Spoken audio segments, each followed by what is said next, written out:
Saya Susilawati. Di sini saya mau membahas tentang PPh badan. Untuk definisi PPh badan adalah sekumpulan orang atau modal yang merupakan kesatuan baik yang melakukan usaha maupun tidak melakukan usaha. Di sini contohnya ada PT, CV, persero lainnya, BUMN atau BUMD dengan nama dan dalam bentuk apapun.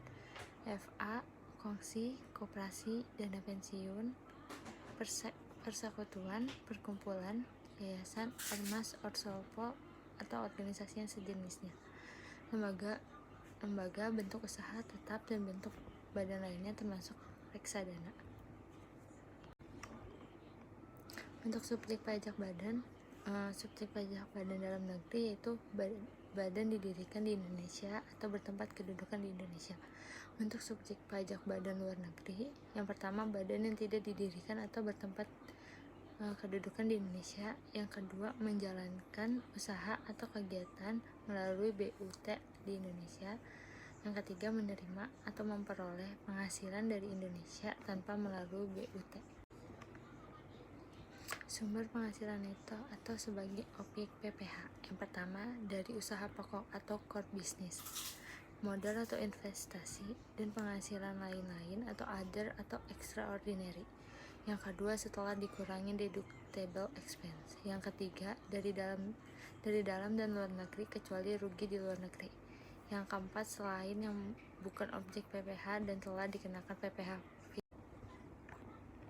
Objek pajak non-final yaitu laba usaha, royalti, sewa, dan penghasilan lain sehubungan penggunaan harta. Di sini ada keuntungan karena penjualan atau pengalihan harta termasuk. Yang pertama, keuntungan karena pengalihan harta kepada perseorangan. Yang kedua, keuntungan yang diperoleh perseorangan. Yang ketiga, keuntungan karena likuidasi. Yang keempat, keuntungan karena pengalihan harta berupa hibah, bantuan, atau sumbangan.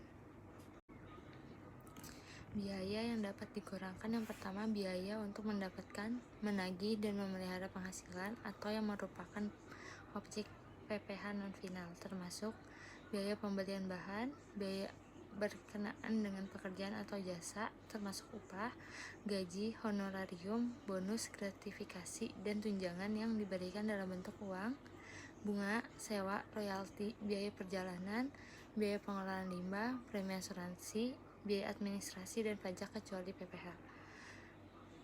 Yang kedua itu penyusutan dan amortisasi atau metode penyusutan harus sesuai dengan pasal 11 dan 11A.